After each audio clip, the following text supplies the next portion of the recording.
வணக்கம். சாமி சரணம் ப்ரொடக்ஷன் வானவில்ராஜ் பேசுகிறேன்.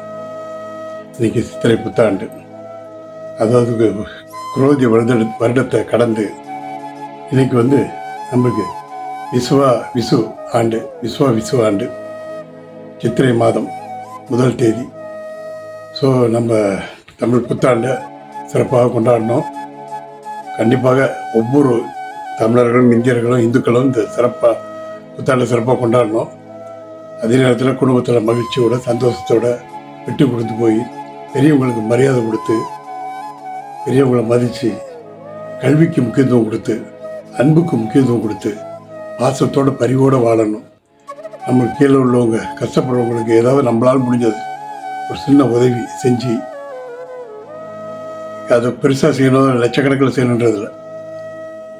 ஒரு 4 பால்டீன் வாங்கி கொடுத்தாலும் சரி, இல்லை ஒரு 5 கிலோ அரிசி வாங்கி கொடுத்தாலும் சரி, அவங்களுக்கு நம்ம ஏதாவது செய்ய, அவங்க பிள்ளைங்க படிக்கிறவங்களுக்கு யூனிஃபார்ம் வாங்கி கொடுக்குற, அந்த மாதிரி ஒரு நல்ல வேலையை செஞ்சு நம்ம சமுதாயத்துக்கு நம்ம ஒரு நற்பெயரை உண்டாக்கணும்.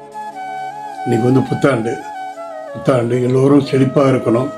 உழைப்பு தான் ரொம்ப முக்கியம். உழைப்பும் நேர்மையும் ரொம்ப முக்கியம். புறம் பேசாதீங்க, எல்லாத்தையும் அன்பாருங்க. இன்றைக்கி ஒரு வைராக்கியம் எடுத்துங்க. இந்த ஆண்டுலேருந்து செய்கிறவங்க ரொம்ப பேர் செஞ்சுக்கிட்டு இருக்காங்க. செய்ய ஆரம்பிக்கிறவங்க இந்த ஆண்டுலேருந்து ஒரு வைராக்கியம் எடுத்துங்க. எங்கேயோ கஷ்டப்படுறவங்க, சிரமப்படுறவங்க இருந்தால் அவங்களுக்கு போய் உதவி செய்கிறது. அதே நேரத்தில் நம்மளை சுற்றி இருக்கிற ஆலயங்களில் மாதம் ஒரு முறை போய் ஒரு 4-5 பேர் போய் ஆலயத்தை சுத்தம் பண்ணுறது, வாலண்டியராக சுத்தம் பண்ணுறது, சேவையாக வச்சுங்க. சேவையாக வச்சுட்டு செயல்படுங்க. இது நம்மளோட சேவை மற்றவங்களுக்கு முன்னுதாரணமாக இருக்கும். ஏதாவது ஒரு நல்ல காரியம் செஞ்சுக்கிட்டே இருந்தோம்னா நம்ம மனசு ரொம்ப நிம்மதியாக இருக்கும், சந்தோஷமாக இருப்போம், ஆயுள் நீடிக்கும், நோய் வராது. சரிங்களா?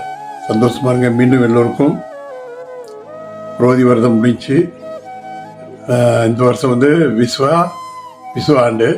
இந்த ஆண்டை மிகவும் சிறப்பாக கொண்டாடணும். இந்த வருஷத்தில் நம்ம நினச்சதெல்லாம் நிறைவேறணும். உங்களுக்கு இறைவனோட அருளாசி, அகிலாண்டுகள் பிரம்மாண்ட நாயகனோட அருளாசி எப்பயுமே இருக்கணும். இறைவனை பிரார்த்திக்கிறேன். மகிழ்ச்சியாக சந்தோஷமாக இருங்க, அன்பாக இருங்க எல்லாத்துக்கூடையும். சுவாமி சரணம். சுவாமியை சரணமைப்பா. அடுத்த பதிவில் சந்திப்போம்.